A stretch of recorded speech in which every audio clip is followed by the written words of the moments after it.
Good morning, fellow Igbos. I greet everyone. Welcome to Igbo Abia 1. This is Igbo Abia 1. We have Igbo Abia 2. My people. I came to dissect or diagnose the saying or the statement, the recent statement of Reverend Ejike Mbaka regarding funeral and burial ceremony in Igbo. It concerns us because it's happening in Igbo. I came to bring solution to everybody that will favor everybody. Please listen attentively. This is my own view or my own opinion. Switching over to my beautiful mother tongue. My name is Ejike, broadcasting from United Kingdom. I am the active speaker of Igbo language. I practice everything about Igbo. I like Igbo culture and the tradition. I wear the attire always. I speak with my children everywhere I go. So please start to speak Igbo language to your children. It's very important. Because now I want to switch over to my beautiful mother tongue, Igbo language. Because I know that it's going to cut off many of our people. But it's not my fault. I love Igbo so much. It's not my fault. If you cannot understand your mother tongue, sorry. But there is solution. Everything in this world have solution except death.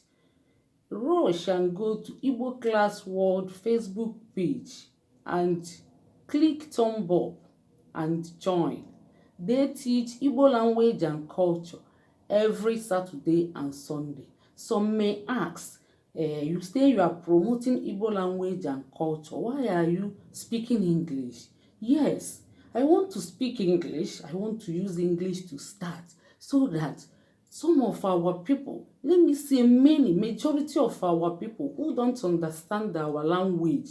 we know and understand a little bit of what we are about to say so that they will have compassion in our language, so that they will start to learn. Many things are happening. Other people, they are protecting their own. If you go anywhere in this world, they are still speaking their language. And their language is for free. When you go to anywhere in Dutchland, in England, everywhere, language is free. They are teaching their language for free. They know what they are doing. And God knows why He put everybody in every geographical area and give them their language. He knows everything. We are not wiser than God. So, if you are an Igbo person and you don't know how to speak or understand your mother language, your father's language, your home language, it's very shameful. It's very, very shameful. So don't blame anybody. Go and enroll. Meanwhile, let me switch over to my beautiful mother tongue, Igbo language. Ndị be anyị ekene m unu. Aha m bụ Lọlọ Nneka Ijelenze. Ọ bụ na mba United Kingdom ka anyị si na-ewetara unu ozi ọma. Ndị be anyị, a sị na ihe na-afọ na nkwụ na nkwa ọfịọ karịa, ihe etinyekwu ya ọnụ n'ụdị nke gị isi wee mata. Achọrọ m itinye ọnụ n'ihe Reverend Fada Ejike Mbaka kwu statementi o mee n'izuụka gara aga gbanyelu akwamozu ndị Igbo, ka esi abụ ozu nwụọ ebido chọba ihe a ga-eli, chọba ịnapụtacha ndị ozu nwụnarịrị ihe kata ma imelufe ebele. Ihe nchọ itinye na ya bụ na onye ọbụla chọọ ịba n'otu, ụka bụ otu, mitin obodo bụ otu, mitin niile a na-eso ma social club fancha bụ otu. Nke ịchọ iso wega na ya, ịmara ihe niile a na-eme na ya, isonye na ya, ị na-eme. Maka na ụka bụ otu. Ọ bụrụ na ị chọrọ ụka, ijebe na omenala, jebe na mitin obodo, o nwekwu social club niile a na-eso, isolu na ya. Ọ bụrụ na iso n'ụka, ị ga-esosi ike na-eme ihe niile dị na ya. Ị na-eme ihe niile dị na ya, onwe ka onye nke gị si nwụọ ma onye nke gị, fa ga-abịakwala gị. Maka na a sị nwa mmụọ emegbune nwa mmadụ, ma nwa mmadụ emegbune nwa mmụọ. Ọ dịrọ mma ka ị ghara iso n'ihe a na-eme. Oluzie ka ị nwụrụ ma ọ bụ ndị bụ unu nwụrụ, ịchọba ka ndị na-eso echula abalị, ụtụtụ, efifie, abalị bịa grace eligiji occasion. Otego ndị be anyị ji adọgagharị maka ya, na-ekwu ihe dị iche iche, ọ na-apụta okwu. Mmasị ka m kwuo nke m, uche m ka m na-ekwu ya. Ọ dị mkpa na ihe iso na ya. A sị ya onye ga-eli awọ ya lie nke nwara abụba. Akpọ oge nwa oli awọ ịza ịma nso n'ihe, ọ dị ka isoro. Ịma ndị na-eme ihe, ọ bụ ya ka ọ bụrụ ya, ọ bụ ya ka ọ bụrụ ya. Ichekwudo ndị na-etinye isi na-anwụ ọnwụ, ndị bulie n'isi, na-spend most of their time, na-spend ihe niile fanwe n'ọlụ, na-afụ na ihe ahụ na-aga n'ihu. Maka ọ bụrụ na ị na-achọ ka ndị ụka bịakwa gị, ị ga-esokwa n'ụlọ ụka, ị ga na-atụ ụtụ gị. Maka na mmadụ na-atụ, maka na ihe niile e nwere n'ụwa, ego adịrọ na ya, ọ dị enwe isi. Achọ mmadụ nọmba 1, achọ mmadụ dị mkpa n'ihe niile a na-eme. Eji abụ afa mmadụ ka nwaka ego, eji abụcha afa na mmadụ bụ ife, nna bụ ife, nwanne bụ ife, nwanneka. Mmadụ dị mkpa na ihe niile a na-eme. Nke abụọ bụla ego bụ ihe bụ sekọnd n'ihe ọbụla mmadụ na-eme. Ọ bụrụ na ego adịrị ya, o nwere ihe a ga-enwe isi. Eji asị na onye a bụ committed member. Na itinye ihe kọpọ, sisi, afụ, penny, akpọọ gị mgbe niile pụta, nya ịdị committed. Nya ma ịdị na-akọsa nkọsa, na-ataji anya, na-achọ onye mee na onye emerụ, n'oyibịa tinye aka bulie ibu anyị danda. Ọ dị mfe, dịla onye ọbụla mfe. Ka isi gaa na-eme expect ka ihe iso na-eme, ọ bụ ya ka ọ bụrụ ya. Ị na-eme onye ọma, inyo ịmapụ ịmabata, inyo ịmapụ ịmabata, inyo ịmapụ ịmabata. O nwere nke ịma ị na-eme ị na-enefe anya, ị dịka onye ọbịa. Nya famebe ndị na-eme emebe, emechekwa ka ịmabata ihe dị gị mkpa. Ụfọdụ na-abụ ihe dịfa mkpa fa esobe n'otu. O nwere motiv faji chọọ iso n'otu ahụ, o merie ka ọ gaziela onye ọbụla, ka ọha na eze dị mma, ka obodo dị mma. O nwere ihe o ji maka ya wee bata, ọ chọrọ iwere ka ọ gbapụkwa. Maka ị na-anya n'otu a na-eso ma mitin ụmụada, ma nke ndị ụmụ nwaanyị niile nọ na mba ofesi, ma nke ịmago ọtụtụ mitin. Ụmụ onye ga-aga ihe dị ya mkpa ọbata, ị mara na ọ bịara, aida na ọ bịara ịgba nkwụ, maọbụ ime wedin, maọbụ ime ihe ọbụla. O mechekwara anya, o weli rait ya, ọ pụọ ozugbo ọ pụọ. Ifuru na ihe jegburu onwe dị ka ori. Maka ama m na o nwere otu ụmụ nwaanyị anyị so, Igbo women anyị so. o nwere onye bata ozugbo na-eme ka ọ bịago n'ọbịago iso n'ihe ozugbo ọ fịara arụ weta invitation card ejechekwara hali anya ozugbo ọbịa azụkwa ọkwụsị kpamkpam omume ọ bụ ihe dị mma ifuru n'ori ka ọ bụ ọ dịrọ mma ọ bụrụ ịbịa gwuo mmadụ ibe gị wayo ị na-eme na ịdị sharp ị na-eme na ịdị smart ọ bụrụ ihe dị mma ọ wayo ka igwuli ihe ahụ ori ka izu ya bụ ndị otu niile na-eso n'otu a na-asị ka mkpaghalụ onye ọbụla batala unu n'otu ọ bụ unu ga-etinye ọnụzụ ahụ one dị ona na ọma nweta right ya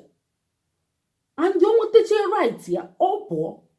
ọ ga-akwụghachi ego ahụ ọ pụọ ọ bụrụ na ọ nọzụrụ ihe dịka arọ 3 wee pụọ o kwesịrị ịkwụghachi maka na mmadụ na-atụ ego ahụ o ji bịa mee makwa ndị anyị bụ ka o gosi mmadụ na ọ makwa mmadụ ka o gosi mmadụ na o sokwe bili na o sokwe na ndị sikwasịrị ite n'ọkụ o je kpọkọtacha ndị mmadụ wee gwuo facha ndụ wee sị na o so n'otu ahụ wanyị n'usoro o nwere nwaanyị melie o nwere nwaanyị bata n'otu ụmụ nwaanyị ndị Igbo anyị so na ya ozugbo o weta invitation card ozugbo ejechegoli etu ego bunye je kwa uniform maka nwaanyị bee akwa kwa maka nwaanyị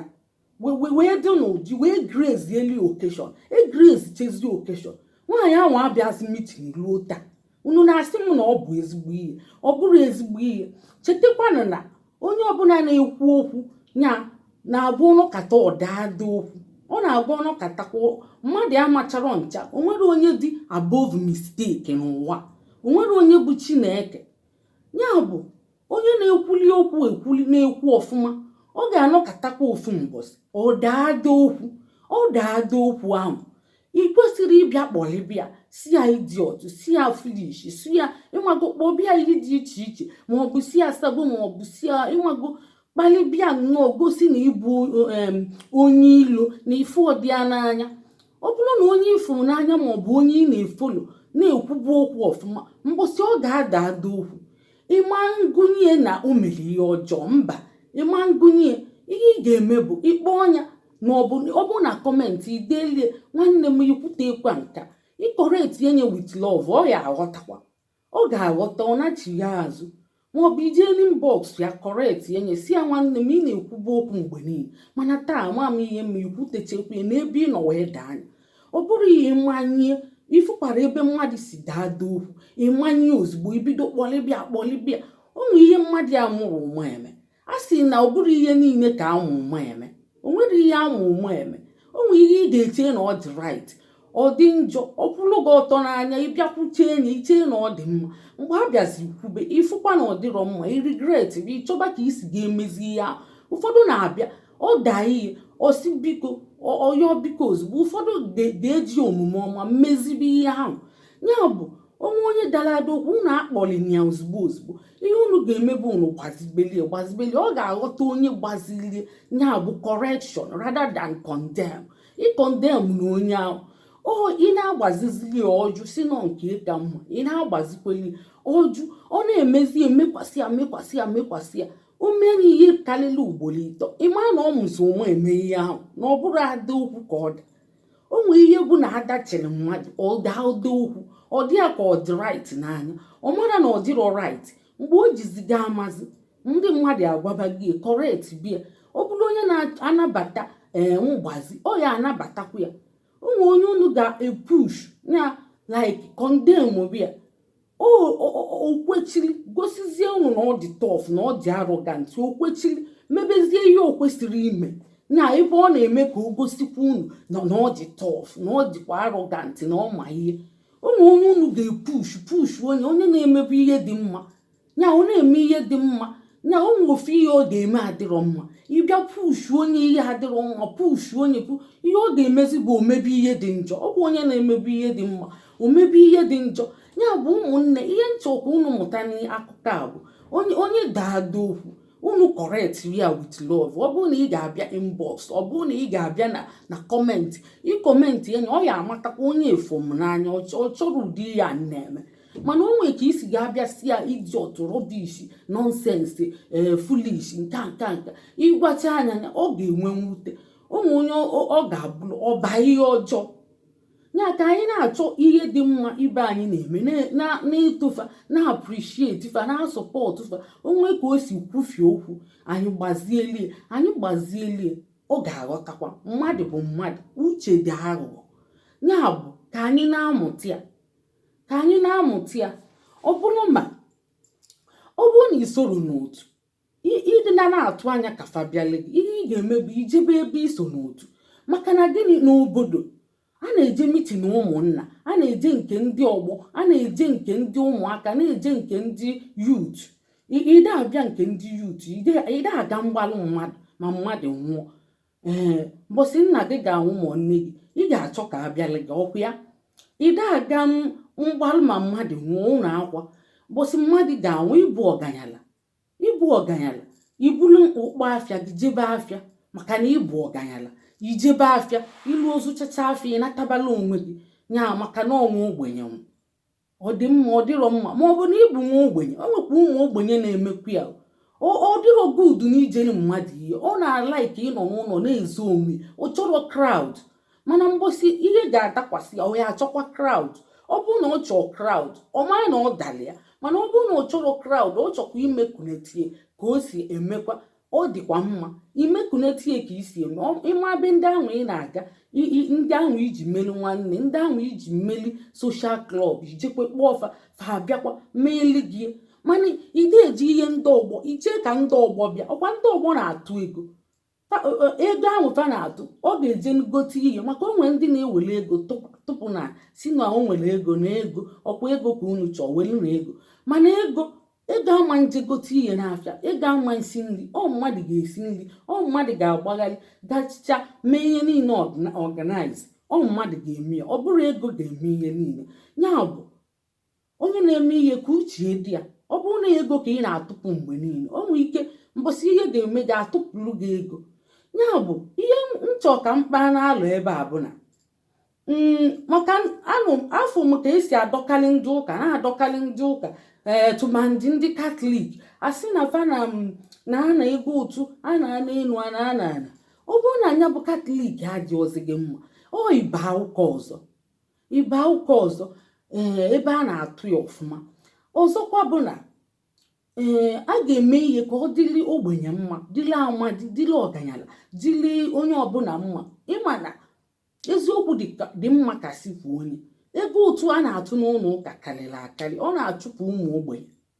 ọ na-achụpụ ụmụ atụọ nke ụfọdụ ada atụ nzi fa pụọ na ihe unu ga na-eme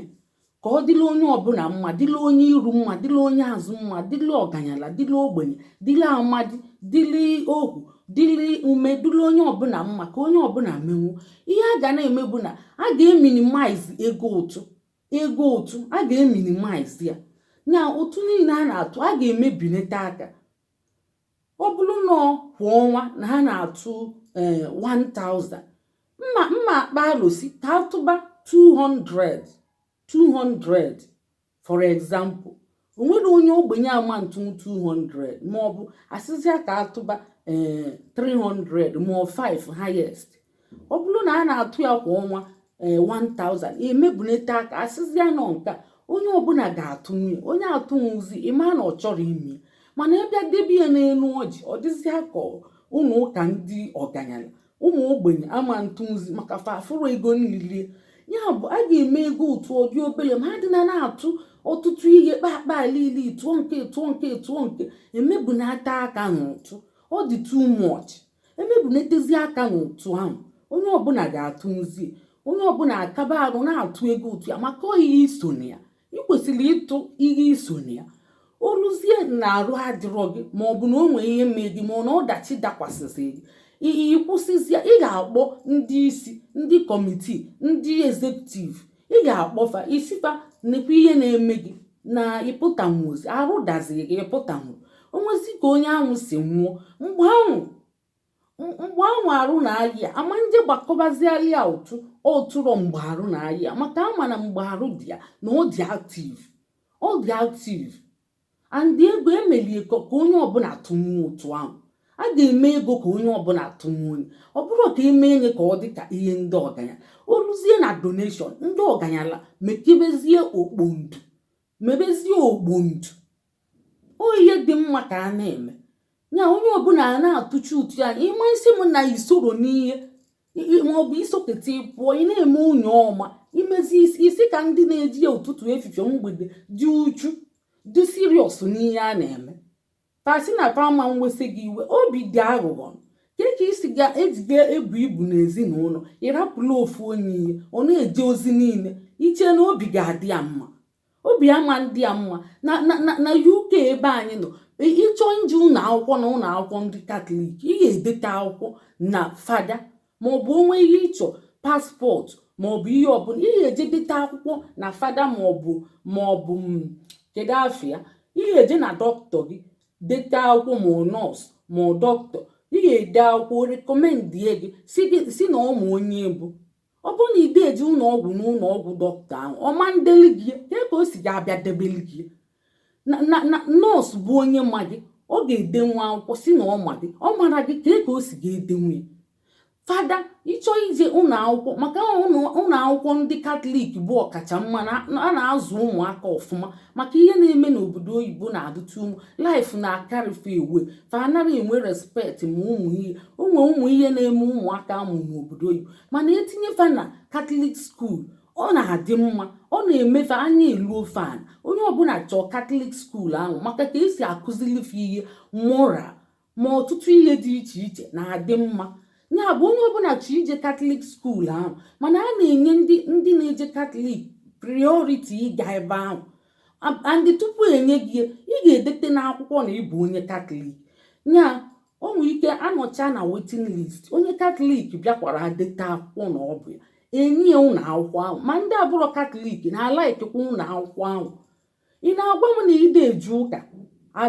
enye onyinye n'ụlọ ịnọkata ibute akwụkwọ si fada saịn ala gị fada ahụ ọ na-apụ ala onwe mgbe nwa m na-achọ paspọtụ nya mgbe ahụ anyị esetụbere anyị dee ebe anyị dee ebe anyị dee ebe anyị bie ebe anyị bie ebe anyị bie ebe a o nwere fada anyị jekwuru si anyị ka ọ saịn ala anyị o necha anya ọ si na ọma akwa anyị ọ saịnri ihe ahụ ị ga-atị ya ụta maka ihe niile dị n'akwụkwọ bụ ama m onye ọ na-abịa ụka m ọ na-eme ọfụma ọ na-eme ka ekwe fada si ga-ejesiba asị saịn bụ ihe ọmadụ isii na ọdụdụ ya ọma mmenie o mechezie mgbe anyị setụrụzi anyị jebe ụka ofu ebe jechibezi ụka anya ofu ebe mgbe anyị jechibezi ụka anya anyị chọzi iwepụta ụmụ anyị na public school ka fadie Katọlik skuul mgbe ahụ fada matago anyị ma ndị ụka anyị sokwuolu na kọmuniti